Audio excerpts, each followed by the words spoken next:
Hello and welcome back to the Product Launch Podcast. As always, I'm the host, Sean Boyce, CEO and founder of Next Step. Super excited to introduce my guest today for the show, which is April Dunford, who is the author of Obviously Awesome.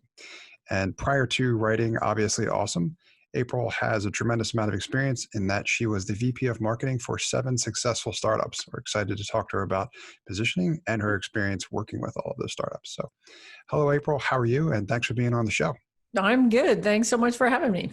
Yeah, I have to say, I'm a huge fan of your work, obviously. I pretty much Thanks. tell anybody that will listen about anything product related, specifically positioning related, to get their hands on a copy of Obviously Awesome. And there's going to be plenty of that on this show as well, too. But That's I'm cool. excited to ask you questions about it and learn more about your background. Okay, that's So awesome. let's start there, if that's okay with you. First and foremost, if you could give Yeah. our listeners any more information about your background that you'd like to share in terms of how you got into doing the positioning work and how Obviously Awesome came to be. Yeah. So, I no, my background's a little bit weird. Like I didn't I went to school for engineering, systems design engineering specifically, but when I graduated, I went to a startup and I worked on a product there, and shortly after I went there, we repositioned it. And this product, the way we had positioned it originally, it looked like a bit of a dog, to be honest. Like it wasn't, we weren't selling very many. We were thinking about shutting it down. And in the end, we actually repositioned it into a different market as a completely different thing. And the product itself took off. We ended up getting acquired, and that product is still around, and it's now part of SAP, and they still sell a lot of that product. And so from that point forward, I kind of got my eyes open to the potential power of positioning and how you can have something that looks bad, but you can reposition it and it can be seen in the market as something completely different. And so from that point forward, um, I worked on a series of different products where the first thing we did when we got there was, the positioning isn't really quite where it needs to be. And so I ended up doing a lot of repositioning. In fact, I repositioned almost every product I worked on at some point. And so that's kind of how I got started. And then, since I left being an in-house person and switched to doing consulting, I decided that would be my focus area too. One, because it's hard and not many people know how to do it. And two, I've done a lot of it and I have kind of a methodology for doing it. So I thought, okay, this would be a good thing for me to focus on. That's super exciting. We're definitely interested to hear more about your experience having done that. And I have plenty of questions teed up, as I'm sure you can imagine. Thank you for sharing more information about your background. Um, the topic, obviously, we want to talk about today is going to be all about product positioning, right? So on this show, I have a lot of founders of product companies, product managers, and the like. I want to learn about various aspects of what I should be doing to make my product awesome, right? So aptly named as the title of your book, we want to figure out what we can do to make our products obviously awesome. So let's kind of dive in there first. And one of the questions I get, especially when I talk about positioning, is how you would define it, right? What Yeah, it what the is. heck is So it? yes. So Nobody let's knows hear what it it is. from the expert. Yeah. So Yeah. what is So product positioning, and talk to us about why it's so important, please. yeah, it's funny that we're so bad at this because, positioning's not new. It's super old. It's been around since the 80s. And it's kind of one of these bedrock foundational marketing concepts that, it's almost like we expect that we should know it, but we don't actually know what it is. So it's super misunderstood. It gets confused a lot with messaging, or sometimes people will confuse it with like vision statement or even a tagline. Or my personal pet peeve is when people talk about brand positioning, because I think there's branding and there's positioning. Those two things are totally separate. So I like to think of positioning this way. It's a bit like context setting for products, and context is important because it's how we make sense of the world, and in particular it's how we make sense of things that we've never encountered before. So when we first encounter something that we've never seen before, we've never crossed paths with before, we'll look for clues in the context to try and figure out what that thing is all about. Positioning is a bit like that. So I define it this way. So positioning defines how your product is the best in the world at delivering some value that a well-defined set of customers cares a lot about. It's a mouthful, and mainly that's because positioning is actually composed of 5 component pieces. It defines what are the competitive alternatives to what you do? What are your unique capabilities or features? What's the value that your product can deliver to customers? And oh, by the way, which customers are we talking about? So what's the segmentation? And then lastly, is market category, like are you email or chat or team collaboration? What the heck are you anyway? So you actually need all 5 of those things to come together to have good positioning. Yeah, that's a great framework to use to think about, because there's so much in there. Any help organizing it, I'm sure, will make it easier to understand, right? Well, So and the confusing part about it is not only is there a lot of things, but all those things kind of relate to each other. So, yeah. you know, so I mentioned I have a degree in engineering. I don't have a degree in marketing. So I get this job in marketing, and eventually I'm the vice president of marketing, and I'm working away, and I'm thinking, I got to learn something about this stuff. And so I figured everybody knows how to do positioning. This is an old concept. So I went and read the book. There's a book that they teach you in marketing school. So I took some classes, and they're like, you have to read this book. It's called Positioning, The Battle for Your Mind by these guys, Riesentraut. And that book is amazing in that it does this great job of defining, here's what positioning is, here's why it's important. So here are some examples of what you can do with positioning, and they're amazing. But then it doesn't tell you how to do it. And so the Leaving out answer a to that small question detail was, there. yeah, it's like content marketing. Like the answer to that question was, you should call us and we'll do it for you. And the reason Trout ran an agency, that was the whole point of that thing. But I was always working at startups. So I was like, I can't afford to hire anybody. And that's why they hired me. So I need to be able to figure this out. And the first sort of attempt at that I came across was the positioning statement. So if you go to marketing school or if you read any of this stuff, eventually, if you're researching positioning, you'll come across the positioning statement. And then people will say, that's how you do it. You create a positioning statement. And what this thing is it's like this fill in the blanks, Mad Lib sort of thing. Like our product is a blank that does blank, unlike blank. And you fill in things like, you know, here's my market category and this is the value I can deliver and here's my competitors and blah, blah, blah. The problem is that exercise, it doesn't tell you what the best thing is to go in the blanks. So the first time I ever came across it, I'm sitting in marketing school and the professor puts this thing up and he's like, this is the positioning statement. And I'm like, you gotta be freaking kidding me. That can't be how we do it. Like there's a blank there that says market category. And I had worked in this, I had just repositioned this product that we thought it was personal productivity software, but instead we reposition it as a embeddable database for mobile devices. Pretty different, right? Yep. These are 2 pretty different market categories. Same product though. So this guy's using up there, you know, saying, here's the positioning statement. And we got this blank right here says market category. And I'm like, my dude, how do I know? Like, as far as I can tell, most products can be positioned in multiple different market categories. How do I know what the right one is? And you know what? The guy didn't have an answer for me. Like I said, how do you know? How do you know? And the guy just looked at me and he says, trust me, April, you'll just know. And I was like, dude, I didn't just know any of this stuff. I had to learn this stuff. There wasn't any of this that I just was born knowing. And and not only that, at the company I was at, like we're a bunch of smart people and we didn't just know. In fact, the thing that we thought we just knew was wrong. So not only did I think the positioning statement was kind of useless, it's potentially dangerous in that it tricks you into thinking, oh, there's only one answer and it's whatever pops into your head first. That's it. You should just write that down and that's it. That's the right thing. So that didn't sit right with me. And so, you know, so eventually from that point forward, I thought, well, there kind of isn't a standard way of doing positioning, but you know, that's stupid. We should have one.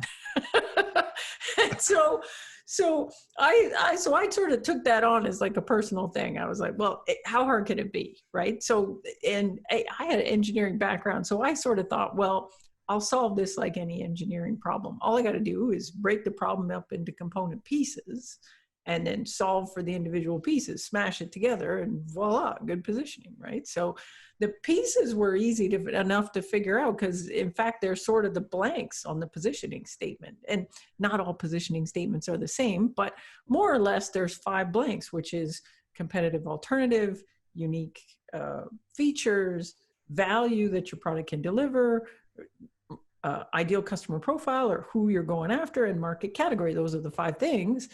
But once you lay it out like that and say, okay, these 5 things, all I got to do is figure out how to get the best answer for each of those. Well, the more you look at that, the more you realize all the things relate to each other. So I can take any of those things like value, the unique differentiated value my product can deliver is completely dependent on the differentiated features. But the features are only differentiated if I compare them to a competitive alternative. So all those things are related. And if I say, okay, well, who's my best fit customer? Well, my best fit customer, and these are people that care a lot about my value. So these things aren't related. I can't do one without the other. And then market category is a little trickier, but my best market category is, in essence, the context I weave around a product such that this value is obvious to these folks. So all the things are related to each other in order to figure out the best answer for each of the things. You got to kind of know where to start. And so for a long time that vexed me. I didn't know where to start. In fact, I didn't think there was a starting point. I thought we had to just randomly pick one, like let's start with features because that's easy. We'll work our way around the circle, and then we'll get candidate positioning, and then we can go test it. And if it passes, great. If it fails, throw it out, go back and find another candidate. And I did that for like 2 years because I thought that was the way to do it. Right. I was like, this is as good as it gets. That's why there is no methodology, because it's hard and it's just iterative. But then I had this thing, I kind of went way down the rabbit hole on jobs to be done. If you read any Clayton Christensen and all that stuff. Big time. And so, love that framework too. Yeah, so I went down, and for a long time that was vexing me. Like, how does jobs to be done relate to positioning? And is it a replacement for positioning? And can I use jobs theory instead of positioning?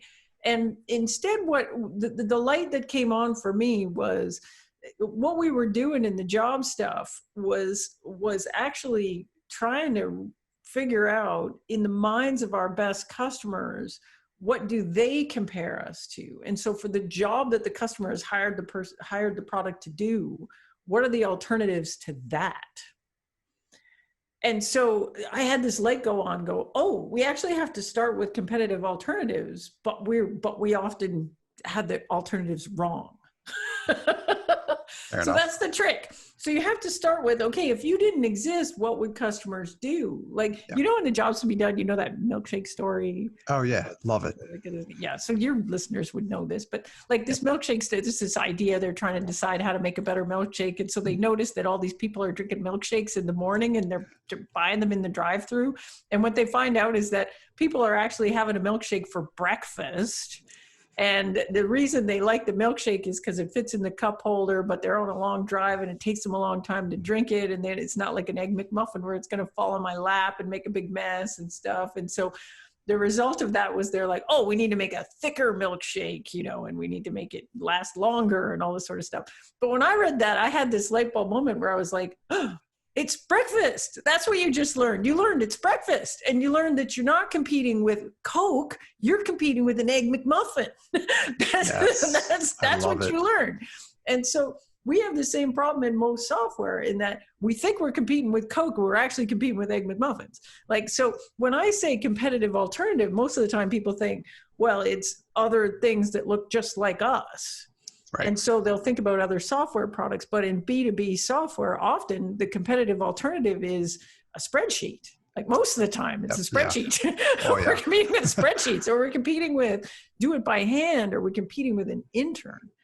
And so if we don't get that first piece right, then all our positioning is crummy downstream, because we say, okay, well, I'm competing with, like, I get this all the time from like little startups. They'll come to me and say, oh, we do this thing, and our big differentiator is ease of use, and because we're really easy to use. And if you look at the other things on the market, they take 15 clicks to do a thing, but we only take one. So, that's why you want to use us. But then when I ask them, like, do you actually lose deals to those other companies? Because they're all little small guys. I don't even know them. And they'll say, no, we don't. We're all pretty small. And I say, well, who do you lose to? Like, if they didn't use you, what would they use? And they'll say, oh, do a spreadsheet, or, oh, we'll just hire an intern. But think about that. Imagine you're all positioned around ease of use because you think you compete with these people. But in fact, you actually compete with the intern. And the intern's super easy to use. Like, you're never gonna beat the intern on easy use. So if you don't really understand the alternatives to what you do, then you can't understand what makes you different and better. You can't understand the real value that you deliver versus that alternative. And then you're not going to really understand, well, who cares a lot about that value, because you got everything upstream wrong. So that was kind of a light bulb moment for me. So I was like, what you actually got to do is you have to start with competitive alternatives, but the competitive alternatives may not be what you think they are. It needs to be the competitive alternatives in the minds of customers. And in a way, you need to kind of say, like, if you didn't exist, what would these customers be doing? In the same way that if the milkshake didn't exist, what would they be doing? They'd be eating an Egg McMuffin. That's right. And there's an insight in that. I love the conclusion, or the takeaway that you drew from that jobs to be done framework example with the milkshake. Yeah. And I feel like it's the positioning lesson to be learned from the jobs to be done framework example with the milkshake, in terms of, oh, it's breakfast, right? That's a great right. You're example, in a different market example. category. Yeah. Like, my first thing was, right. you know what the problem with the milkshake is? You're positioning it wrong. Exactly. You call it a smoothie. Right. Breakfast smoothie. That was my thing. Is I was like, for the longest time, I wrestled with that. And I was like, I don't get how to connect this job stuff to this positioning stuff until I had that moment. And then I was like, oh, that's actually it. Like, what the job stuff helps you do is it helps you understand what market category does your customer position you in, and therefore what are the alternatives to what you do in the minds of customers right now. Yes, 100%. And it's a great example to use to think about positioning as well too. And like you said, how it fits into everything else, right? Because it's right. Where do you start? And the whole, you'll just know kind of a thing, right? I have an engineering background too, right? That's a very tricky thing to try to get past an engineer. Like, did we just know mechanics of deformable right. solids? No. That bridge will just build itself. Don't worry about it. It'll be there when you need it. No, like, none of that. But, and marketing's no different, right? Like, it's no different than engineering. Like, I didn't just know how to do segmentation. Like, a lot of this stuff is really hard. And just because it isn't math doesn't mean there isn't a methodology or a right way to do stuff. Like, we aren't completely over here in the art department here. Right, exactly. But what bothers me is when we take things in marketing that should have a structure and should have a methodology, and we treat it like the art department. That's where we get into trouble. Yes, exactly. That's a recipe for trouble right there. And that's what the professors were basically telling me. They're like, positioning is just in your gut. You'll just know. And that's bullcrap. Yeah. What that is. Like, that's not true at all. So talk to me a little bit in terms of, for these product companies that are listening as well too, right? How should they be thinking about taking the next steps when it comes to positioning? And when's the right time, right? Is there a better time or a worse time, or is this something that you can get started with regardless of where you are in the process? Well, I think, like, so here's the thing. At the beginning, what you have when you're building a product, what you have is a positioning thesis. So it's helpful to think about it that way and actually capture it, and deliberately write it down and say, look, we have a positioning thesis. And what our thesis says is we compete with these kinds of companies. And our thesis says, this is what makes us different. Therefore, this is our value. Therefore, these are the kind of people that are going to love us. And therefore, this is our market. And that's where we're going to win. But the problem is like, your thesis is pretty much always wrong. At least in my experiences, we never get it completely right. Like, sometimes we're kind of right. Sometimes we're just plain wrong all around. But most of the time we kind of got it, but not really. And then people do things that we wouldn't expect. And so And so once you've got some traction out in the market and you can start to see some patterns, then what you want to do is you want to kind of separate out, people that bought your product but maybe don't love it all that much versus people that bought your product and they love it and they totally get it and they, they're a reference for you and they pay and they don't ask for a discount, and look at those people and say, for those folks, what's our competitive alternative there? And how are we different? And what's the value? And then what is it about those people? What do they have in common that makes them be a really good fit for our stuff? So I can give you an example if you want. So Please. very, very first company I ever worked at, junior marketing gal. I worked for this company and we made compilers. That was our big main product, compilers. But the compiler business was a little flat because Microsoft was, this is ages ago, like Microsoft was getting into the market and they were about to wipe us out. And so we knew we had to find another product line to continue to grow because this compiler business wasn't going to last us forever. So we were mucking around with a bunch of new products. But one of the things, the product I was assigned to was this thing that we thought it was like, back then, if you remember Microsoft Access, maybe they still have this. This is like a desktop database for PCs, kind of like a souped up spreadsheet, but more like a database, but a database you could run on a PC. Now, back then, real databases like Oracle or Sybase, whatever, real SQL databases, you couldn't run those on a PC. You had to have a great big server with all kinds of memory and hard disk and stuff. And you had to have a guy set it up. Like these things were complicated, but we had this idea and we were like techies, right? We're like the compiler people. So we thought, you know what the world needs? The world needs an SQL database that they can run on a PC that just installs like Access, like click, click, click, and just runs like desktop productivity software as an alternative to a spreadsheet. You want to have this SQL database and you can run SQL queries and stuff on it because like people want to do that, right? So, so we had this idea, and we had just like the compiler, we were selling that off the website for a couple $100 for a compiler. So we thought we'll do the same thing. We'll put this thing on the website. We'll sell it for a couple $100 and we'll sell like million, billion, bajillion of them and it'll be fantastic. So we launched that was our thesis, right? So our thesis was, we're going to sell it to devs. The competitive comparable is Access or a spreadsheet. What made us special is easy to install, runs on a PC, has SQL queries, and therefore, the devs that use those other things will want us, and that's what we are. We're productivity software, like desktop productivity software. So anyways, we launched the thing, we market the heck out of it, and we sell like a couple hundred copies. And so it's not doing good. And so, because we're selling it like $100 a pop.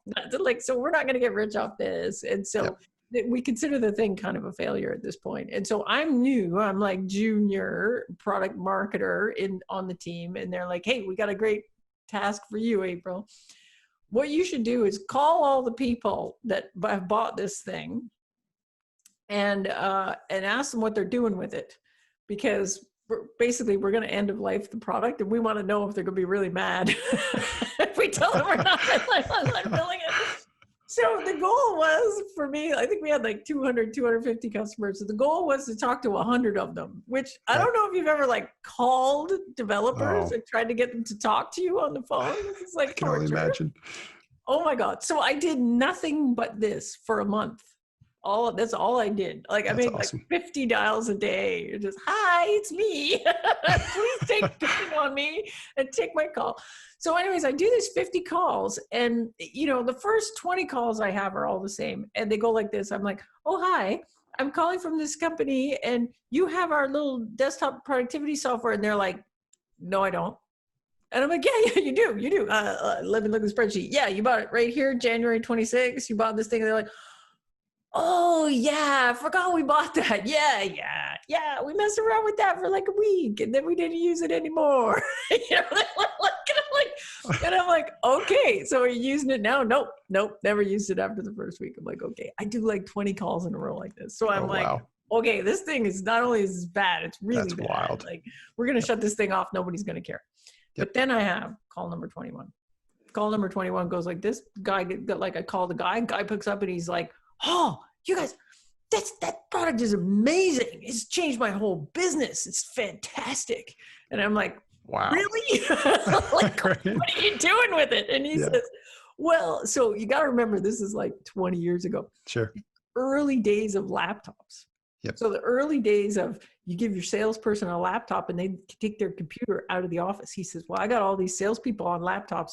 The problem is, like, they can go and take orders, but we've got this big order database at headquarters, and it's on Oracle database. And so what they do now is they go out and they take the order by hand, and then they come back to the office and they put the order in, but they make mistakes or they forget stuff. Mm-hmm. And then if they got to go back, do the order again, come back. He says, what we did is we wrote this little thing, this little program. And so now they can go and take the order and it stores it in your little database thing. But because it's got SQL, we go back and then we wrote this little syncing program, and it can sync up with the Oracle database, and we get the order every time. And he says, what we're finding is, like, we got 30% uptick in orders, and we're making all kinds of money off this thing. It's amazing. And I'm like, you're a weirdo. Right? Like, I don't know, like, no, like, really? That's not what we intended this thing to do, but okay, yep. Right?